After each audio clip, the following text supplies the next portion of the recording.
Friends, welcome to my YouTube channel PK smart study. Daily current affairs के video series में आपका स्वागत है।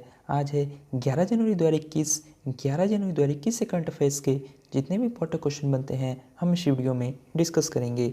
चलिए वीडियो स्टार्ट करते हैं। आज का पहला इंपॉर्टेंट क्वेश्चन है, हाल ही में जेके महेश्वरी ने किस राज्य के उच्च न्यायालय के मुख्य न्यायाधीश के रूप में शपथ ली है? इसका सही answer option number C, Sikkim के मुख्य न्यायाधीश के रूप में।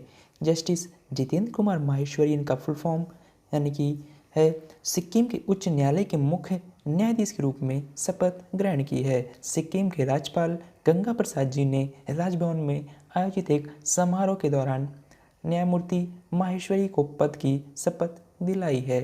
इनकी नियुक्ति सिक्किम उच्च न्यायालय के मुख्य न्यायाधीश अरूप कुमार गोस्वामी का ट्रांसफर आंध्र प्रदेश उच्च न्यायालय के मुख्य न्यायाधीश के रूप में नियुक्त के चलते किया गया है। ये आपको इमेज में दिखाई दे रहे हैं, ये हैं जेके माहेश्वरी जी। चलिए अब आपको सिक्किम के बारे में बात करें। सिक्किम का गठन 16 मई 1975 को हुआ था।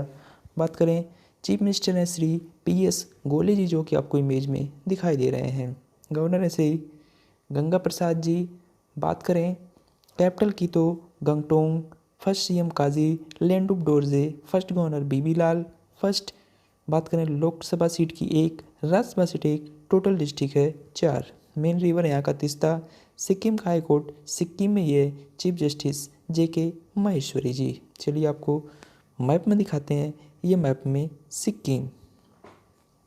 अगले क्वेश्चन पे जाने से पहले अगर ये वीडियो आपको पसंद आ रही हो तो लाइक और शेयर ज़रूर कर दें। साथ में हमारे Telegram channel PK smart study को भी ज्वाइन कर लें, वहाँ आपको सारे PDF एक साथ मिल जाएंगे। क्वेश्चन नंबर 2, हाल ही में किसने देश को वेस्टर्न डेडिकेटेड फ्रेट कॉरिडोर का नया सेक्शन समर्पित किया है? इसका सही आंसर है option number A, Shri Narendra Modi ji. प्रधानमंत्री नरेंद्र मोदी ने वेस्टर्न डेडिकेटेड फ्रेट कॉरिडोर यानी कि WDFC के 306 किलोमीटर लंबे न्यू रेवाड़ी न्यू मदार सेक्शन को राष्ट्र को समर्पित किया। PM मोदी जी ने वीडियो कॉन्फ्रेंसिंग के माध्यम से दुनिया के पहले double stack long haul 1.5 kilometre लंबी कंटेनर ट्रेन को न्यू अटेली न्यू किशनगढ़ से इलेक्ट्रिक ट्रैक्शन द्वारा हरी झंडी दिखाकर रवाना किया। चलिए चलते हैं क्वेश्चन नंबर 3 की तरफ। हाल ही में मध्य अफ्रीकी गणराज्य का राष्ट्रपति फिर से कौन बना है? इसका सही आंसर है ऑप्शन नंबर B, फॉस्टीन आर्चेंज टॉडेरा। फॉस्टीन आर्चेंज टॉडेरा द्वारा 53% से अधिक मतों से चुनाव जीतने के बाद दोबारा मध्य अफ्रीकी गणराज्य का राष्ट्रपति चुना गया है।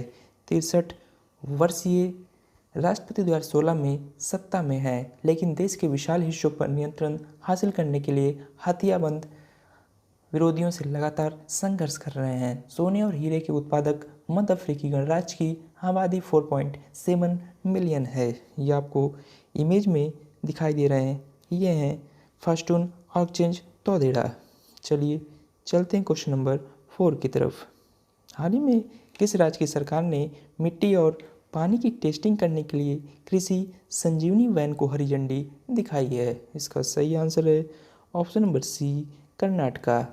कर्नाटक के मुख्यमंत्री BS येदियुरप्पा ने बेंगलुरु में 40 कृषि संजीवनी वैन को हरी झंडी दिखाई है। इस कृषि कार्यक्रम को शुरू करने के लिए राष्ट्रीय कृषि विकास योजना के तहत केंद्रीय सहायता से राज्य के कृषि विभाग द्वारा इन वैन को लॉन्च किया गया। इस पहल का उद्देश्य है कृषि क्षेत्र में प्रयोगशालाओं को ले जाने के लिए स्थितियों का अध्ययन करना और कीट नियंत्रण, मृदा की उर्वरता, मातम और उपयुक्त फसलों के बारे में मौजूदा परिस्थितियों में किसानों की जरूरतों को संबोधित करना, ताकि किसानों को उनकी कृषि तकनीकों के लिए सहायता मिल सके।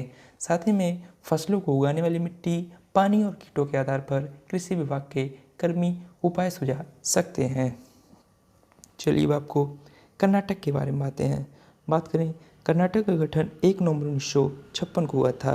वर्तमान मुख्यमंत्री हैं BS येदियुरप्पा जी, जो कि आपको इमेज में दिखाई दे रहे हैं। बात करें गवर्नर की तो श्री वजुभाई वाला जी।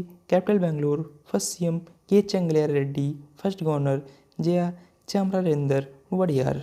Lok Sabha seat 28, Rajya Sabha seat 12, total district है 30। कर्नाटक का हाईकोर्ट कर्नाटक में ही है। चीफ जस्टिस हैं अभय श्रीनिवास ओका जी। चलिए आपको मैप में दिखाते हैं, ये मैप में कर्नाटका। चलते हैं क्वेश्चन नंबर 5 की तरफ। हाल ही में किसने एन.एस. विश्वनाथन की अध्यक्षता में कॉलेज ऑफ सुपरवाइजर्स का गठन किया है? इसका सही आंसर है ऑप्शन नंबर बी, आरबीआई। भारतीय रिजर्व बैंक यानी आरबीआई ने विनियमित संस्थाओं पर पर्यवेक्षण को लेकर और मजबूत करने पर्यवेक्षकों का एक कॉलेज यानी कॉलेज ऑफ सुपरवाइजर्स नामक एक शैक्षणिक सलाहकार परिषद का गठन किया है। इस कॉलेज की अध्यक्षता आरबीआई के पूर्व डिप्टी गवर्नर एन.एस. विश्वनाथन करेंगे और इसमें 5 अन्य सदस्य शामिल होंगे। परिषद का उद्देश्य उन क्षेत्रों की पहचान करेगा जहां कौशल निर्माण की आवश्यकता होती है, सभी कार्यक्रमों के पाठ्यक्रम की योजना बनाएगा और उसे विकसित करेगा। अंतर्राष्ट्रीय मानकों, सर्वोत्तम प्रथाओं के साथ कार्यक्रमों को बेंचमार्क भी करेगा। चलिए आपको आरबीआई के बारे में बात करें। आरबीआई का गठन 1 अप्रैल 1935 को हुआ था। Headquarter Mumbai. President governor Shaktikanta Das ji, जो कि आपको इमेज में दिखाई दे रहे हैं। ये आरबीआई के 25 नंबर के गवर्नर हैं। बात करें फर्स्ट इंडियन गवर्नर की तो C D Deshmukh. First governor sir Osborne Smith, जो कि एक नॉन इंडियन थे। First Indian lady governor K G Udeshi. इसके लोगों में पांथर एंड पाम ट्री है। बात करें आरबीआई का राष्ट्रीयकरण 1 जनवरी 1949 को हुआ था। चलते हैं क्वेश्चन नंबर 6 की तरफ। हाल ही में किसने अंतर्राष्ट्रीय अखंड सम्मेलन एडुकॉन 2020 का शुभारंभ वर्चुअली किया? इसका सही आंसर है ऑप्शन नंबर सी, केंद्रीय शिक्षा मंत्री श्री रमेश पोखरियाल निशंक जी। केंद्रीय शिक्षा मंत्री श्री रमेश पोखरियाल निशंक ने वीडियो कॉन्फ्रेंसिंग के माध्यम से 2 दिवसीय वर्चुअल अंतर्राष्ट्रीय अखंड सम्मेलन एडुकॉन 2020 का शुभारंभ किया। यह 2 दिवसीय अंतर्राष्ट्रीय सम्मेलन ग्लोबल एजुकेशनल रिसर्च एसोसिएशन के सहयोग से केंद्रीय विश्वविद्यालय पंजाब बठिंडा द्वारा आयोजित किया जाता है। एडुकॉन 2020 का मुख्य विषय है innovating education for transforming youth to restore global peace, यानी वैश्विक शांति को साकार करने के युवाओं में बदलाव के लिए शिक्षा की संकल्पना है। चलिए चलते हैं क्वेश्चन नंबर 7 की तरफ। हाल ही में पुरुषों के टेस्ट मैच अधिकारी बनने वाली पहली महिला अंपायर कौन बनी है? इसका सही आंसर है option number A, Claire Polosak. Australia की क्लेयर पोलोशक भारत और ऑस्ट्रेलिया के बीच तीसरे टेस्ट मैच में चौथे अंपायर की भूमिका निभाकर पुरुषों के टेस्ट मैच में अंपायर बनने वाली पहली महिला अधिकारी बन गई हैं। न्यू साउथ वेल्स की 32 वर्षीय ने पहले ही आईसीसी की डिवीजन 2 में पुरुष वनडे मैच में नामीबिया और ओमान के बीच 2019 में विंडहोक में खेले जाने वाले पुरुष वनडे मैच में पहली महिला होने का गौरव हासिल कर रहा है। बात करें चौथे अंपायर की भूमिका क्या होती है, इसके बारे में आपको बताता हूँ। चौथे अंपायर के कार्यों में नई गेंद को लाना, अंपायरों के लिए मैदान पर ड्रिंक ले जाना, लाइट मीटर में बैटरी चेक करना, लंच के दौरान पिच का जांच करना और चाय अंतराल के दौरान सुनिश्चित करना कि कोई व्यवधान ना हो। चौथा अंपायर थर्ड अंपायर की जगह भी अंपायरिंग करता है। यदि ऑन फील्ड अंपायरों में से किसी का साथ कुछ होता है तो ऐसी स्थिति में third umpire on field duty लेता है। टेस्ट मैचों के लिए आईसीसी के नियमों के अनुसार चौथे अंपायर को घरेलू क्रिकेट बोर्ड द्वारा अपने नामांकित व्यक्ति से आईसीसी अंपायरों के अंतर्राष्ट्रीय पैनल और मेजबान देश से नियुक्त किया जाता है। चलिए आपको इमेज में दिखाते हैं। ये आपको इमेज में दिखाई दे रही हैं, ये हैं ऑस्ट्रेलिया की क्लेयर पोलोशक। बात करें आईसीसी के अध्यक्ष हैं ग्रेग बार्कले। आईसीसी के सीईओ मनोज साहनी जी। आईसीसी का हेडक्वार्टर दुबई, संयुक्त अरब अमीरात में है। चलिए चलते हैं क्वेश्चन नंबर 8 की तरफ। हाल ही में किस वयोवृद्ध प्रोफेसर का निधन हो गया है? इसका सही answer option number B, Chitra Ghosh ji का। नेताजी सुभाष चंद्र बोस की भतीजी और प्रख्यात शिक्षाविद चित्रा घोष का निधन हो गया। उन्होंने शिक्षाविदों और सामुदायिक सेवाओं में अग्रणी योगदान दिया और युवाओं को पढ़ने और प्रेरित करने के लिए अपना जीवन समर्पित कर दिया। प्रोफेसर बोस कोलकाता के लेडी ब्रेबाउन कॉलेज में राजनीति विज्ञान विभाग की पूर्व प्रमुख थी। ये आपको इमेज में दिखाई दे रही हैं, ये थी चित्रा घोष जी। चलते हैं क्वेश्चन नंबर 9 की तरफ। गुवाहाटी उच्च न्यायालय का मुख्य न्यायाधीश हाल ही में किसे नियुक्त किया गया है? इसका सही आंसर है option number A, Sudhanshu Dhulia ji को। जस्टिस सुधांशु धूलिया को गुवाहाटी उच्च न्यायालय का मुख्य न्यायाधीश नियुक्त किया गया है। उनकी नियुक्ति की पुष्टि कानून और न्याय मंत्रालय द्वारा की गई है। राष्ट्रपति रामनाथ कोविंद ने भारत के संविधान के अनुच्छेद 217 के खंड 1 द्वारा प्रदत्त शक्ति के जरिए उत्तराखंड उच्च न्यायालय के न्यायाधीश सुधांशु धूलिया को प्रोन्नत कर गुवाहाटी उच्च न्यायालय का नया मुख्य न्यायाधीश बनाया है। ये आपको इमेज में दिखाई दे रहे हैं, ये हैं सुधांशु धूलिया जी।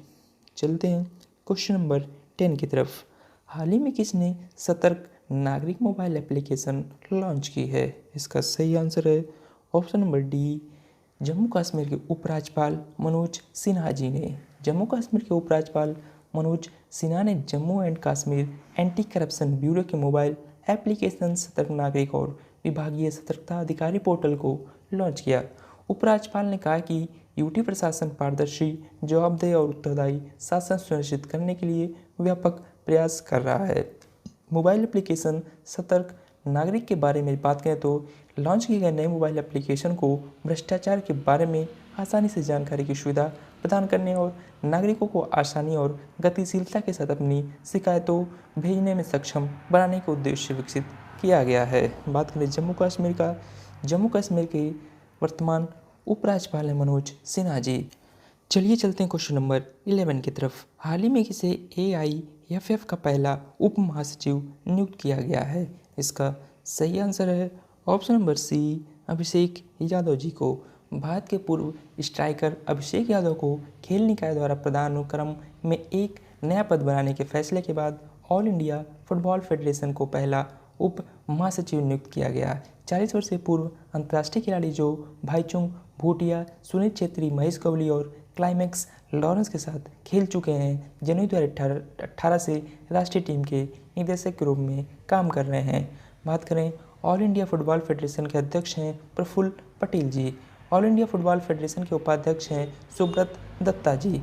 ऑल इंडिया फुटबॉल फेडरेशन की स्थापना 23 जून 1937 को हुई थी। बात करें ऑल इंडिया फुटबॉल फेडरेशन का हेडक्वार्टर है द्वारका, दिल्ली। चलिए आपको इमेज में दिखाते हैं, ये आपको इमेज में दिखाई दे रहे हैं, ये हैं अभिषेक यादव जी। चलते हैं क्वेश्चन नंबर 12 की तरफ।